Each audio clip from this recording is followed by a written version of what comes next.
الحديث 41 عن أبي محمد عبد الله بن عمرو بن العاص رضي الله عنهما قال: قال رسول الله صلى الله عليه وسلم: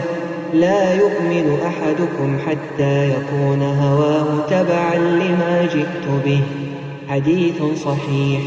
رويناه في كتاب الحجة بإسناد صحيح. عبد الله کوڕی عمری خود جرازیبت دبیجتن پیغمبری صلاف لبن گوت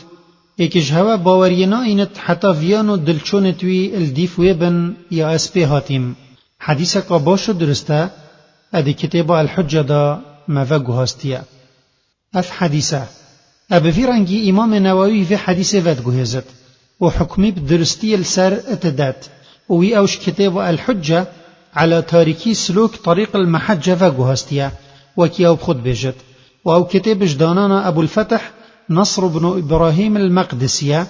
بل ظنايت حديثة أدي جالوينينا أد في حكمي دا بل كيوان حكم أبا ضعيفية لسر في حديثة دايا وأجرت لوازية حديثة ظناي نفدر ابن رجب أدي كتاب أخو جامع العلوم والحكم دا فاد جرت اف حديثة هندت جهينة كمروف نابتا خدان باورية كتمام حتى فيانو دلچونتوي الدفوی شریعتی بن یه پیغمبر خود صلاف لبن پیهاتی اج حلالی و حرامی و امر و نهیا یعنی حتی او دل خل دف شریعتی دبت نوکی هنده کسا او دفن شریعتی الدف هوای نفس خو و دل چونت خو ببن و دگلک جهادا معنایکا وکی في اد قرآن دهاتیه وکی في آیته فلا وربك لا يؤمنون حتى يحكموك فيما شجر بينهم ثم لا يجدوا في أنفسهم حرجا مما قضيت ويسلموا تسليما. معنى أي محمد باوريوان تمام نابت حتى أو بحكمة الرزينبن أدوي تشتيدا يتناف براوان دا تشيدبت ونبس أو رازي ببن بلكي وان أبدليجي بخوش بت و خبو تسليم بكن و نشان فيانا درسته او حج خوده و پیغمبری بکت و دویانا خودا یرازدگو بتن ادوید دی کفتنوان بکت و بحکم وانی رازی بت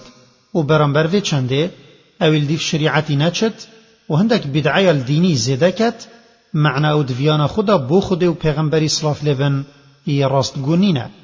پیغمبر صلاف لبن ادگوتنک آخویا دیده یا ابو داود جوید گوهزتت بیجتن من احب لله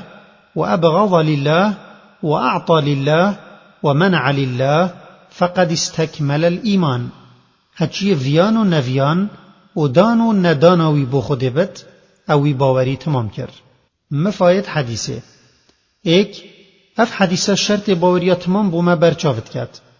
دو ادویت مروفت همی حالت خدا ویان و دلچونت خول دیف شریعت خود ببد.